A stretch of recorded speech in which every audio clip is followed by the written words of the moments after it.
I'm Scott Wolf, and I'm a physician and medical device inventor. I am very interested in noses these days, fascinated by them, and not just in a weirdly sexual way. But I think that nasal breathing is way more important than we think.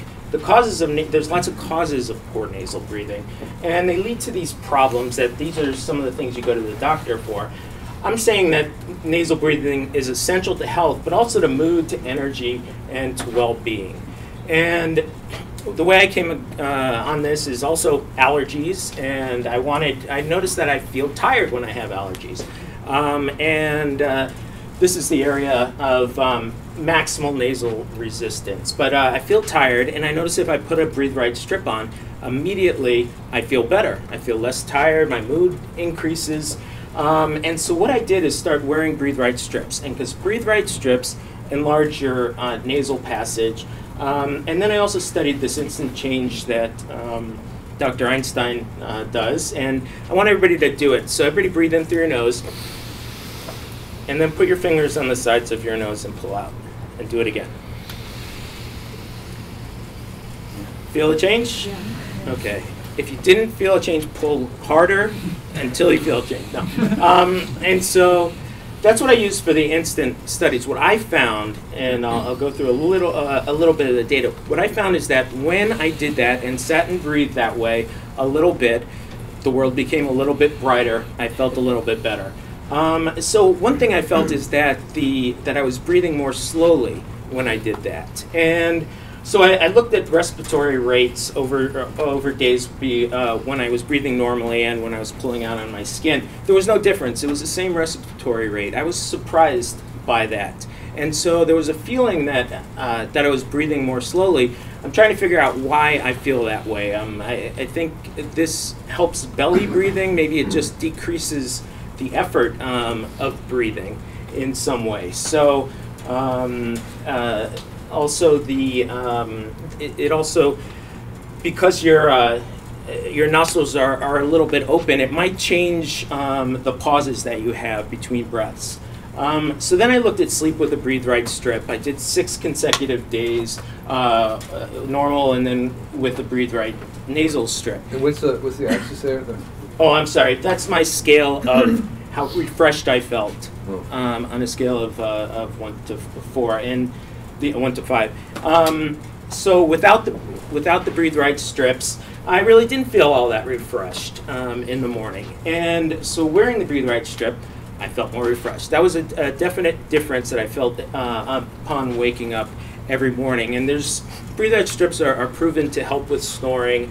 And so there's probably something about sleep disorder breathing with snoring that help. Then I looked just at instant well-being. And I felt this just wearing the Breathe Right strips. And so I just wanted to record a couple of observations about this. When I'm in different situations, stressful situations, and I pull out on my nose, do I feel better? Do I feel a better sense of well-being? And across all kind of the well-being before, I felt an improvement. So that was universal.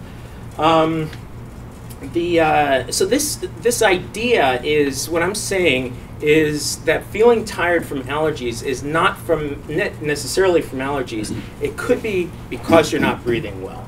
And the current therapies, there's medical therapy that you can only use for a short time. There's surgical therapy. So I wanted to turn these observations into a medical device. So that's the medical device I'm developing, which is putting a device into the nose, pushing it forward into that anatomy that I talked about, spreading that anatomy out, and then using energy to fix that that area into this new shape. So this area, this nasal, it's called a nasal valve. No one's ever heard of it. Even physicians don't talk about it. And the reason they don't is because there hasn't been anything to do for it except for very invasive surgery. So I want to provide people with a permanent Breathe Right strip type effect. So I would, I guess the evolutionary theories that is that there is some mechanism that if your nasal passage if you don't breathe as well as you should, your nasal passages get closed, that makes you tired. And some of the theories I've seen are that when we were as cavemen, if we're not breathing well, we should be tired. We should go to sleep. You know, we won't be able to get away from our predators as well. The last thing I thought about is why do we even have a nose? You know, people don't. We're the only species that does, and I don't know if it's stuck here.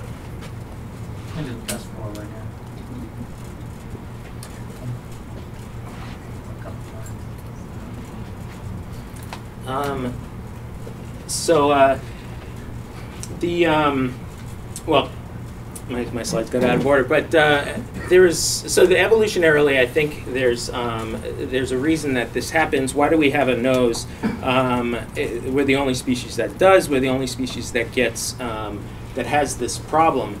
And so my theory there is that humans are the only species with breast that the females have breast tissue. So you needed a nose to push the breast tissue out of the way so the infant can breathe. And because we had to develop this nose, we developed this problem. So that's my theory. I'd love help getting everybody to quantify this in some way. I did very basic things, but if people can think about ways that I can measure airflow better, better outcome data, I would appreciate it. Thank you.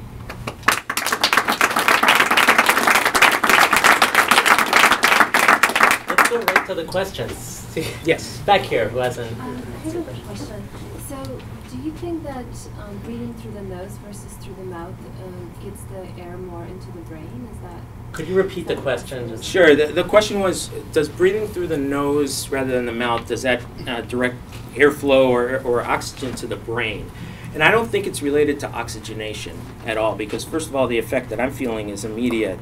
And second of all, in the literature, they've studied breathe right strips and its effects on exercise and whether there's any change in oxygenation, and there isn't. Kevin. So your remedy is to stick something up your nose and apply energy. That sounds like it's going to hurt. I'm not doing this myself. This is for a physician to do. So well, that doesn't make it hurt any less. Well, a physician has anesthetic that they can use, but the alternative is very this invasive. Is not a self-applied thing. No. Oh, okay. That's what you're talking about. No, it's hard. This is a a tool that the physician. You know, if you think about where your finger stops when you. Not that anybody's done it, but where your finger stops, if you think about putting a device in that area, and that device will reshape the tissue to make the cross-sectional area of reshape. I'm cringing already. Well, I mean, when you do surgeons this, do worse things than that. Yeah. Okay. When you do this, you're reshaping, your nose. Right. So it's a mild reshaping. Mark, did you have a question? Oh, me? Yeah. Oh, I was just going to say I was playing hockey in jail, never do it, and I got a tooth knocked out, and it changed my breathing. That's funny. What was kind of the change. What an intro. Okay, Bo. Well, going to jail is not all that therapeutic, so it's going to be hard. Bo. So I bought every single thing that you could shove up your nose that Amazon sells, and I was wondering, how do you measure your respiration, and get data out of it? Oh, so I measured respiratory rate, and then everything else was subjective. So you're counting how many breaths per minute? Yeah, how many breaths. So you do it like when you wake up in the morning, so you're not using a device or anything? You right as you're sitting here, you can measure, how many breaths per minute. So I just measured it at different time points wearing a device. So you sampled your breath by counting your breaths per minute. Right. Wow. Right. Okay. Yes. So, do you think that just the novelty of the stimulation to the nose that changes breathing pattern might be part of the effect? Because I know there's a nasal dominance that switches between the left nostril and the right nostril, and that's very associated with the contralateral hemispheric brain dominance. And I'm kind of worried that if you're going to do a quasi-surgical procedure on people, the result might just be from changing the brain pattern, just kind of novelty. permanent shift when you do the Yeah, no, that's definitely a variable. Even just touching your skin would be a variable. But I know from the surgical literature, the surgery works. And so this is replicating the surgery. So the surgery has been studied in double-blind, placebo-controlled studies. But that is a really important variable for what I'm doing. Yes, all the way in the back. Yeah, I was just wondering if you've done any experimentations with breathing exercises like pranayama to train effectively in air. Yeah, no, I have not. Go ahead.